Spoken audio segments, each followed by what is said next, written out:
Walk in His path as Jesus showed us how. Magandang araw po sa ating lahat. Pagpalain tayo ng Diyos sa ating pong patuloy na pagninilay ukol sa buhay Kristiyano.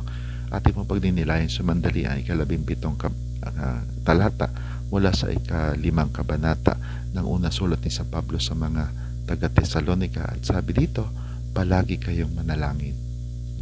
Sa tatlong salitang ito sa wikang Tagalog, sinasabi po sa mga taga-Tesalonica ni San Pablo na huwag silang magsawa sa pananalangin. Hindi ibig sabihin sa dami ng salita na bibilang ang bisa ng panalangin. Hindi po. Kundi yung pong asal ng tao. Yung po bang commitment ng tao sa pananalangin. Hindi lamang sa pagdadasal ng isang nasa ulado ng formula, kundi sa pagkakaroon ng isang asal, attitude, no, na manalangin, na makipag-usap sa Diyos.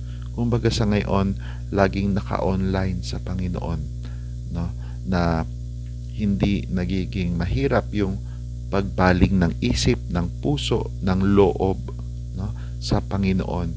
Sa anumang pangyayari sa buhay, may pinagdadaanan man pong mabigat o wala, masaya man o malungkot, no, inaantok man o hindi, naririyan yung pag-alala sa Panginoon, no? Katulad ng magkasintahan, no? Lagi silang mayroong koneksyon sa isa't isa. Kahit nung isa pupungas-pungas pa, ay laging mahal na yung kanyang kasintahan o yung kanyang kaasawa o kanyang magulang o kanyang anak, no? Laging iniisip, no?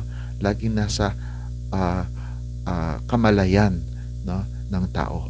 Na sana ganun din tayo sa ating Panginoon Diyos, sa ating pananalangin. Anumang formula ang ating gamitin, may formula man o wala, makuha man natin ang ating panalangin sa pamamagitan ng pagtingin ng may pag-ibig sa Diyos. Yan po yung palagi tayo sanang manalangin sa tulong ng Diyos. Pagpalain tayo ng Diyos.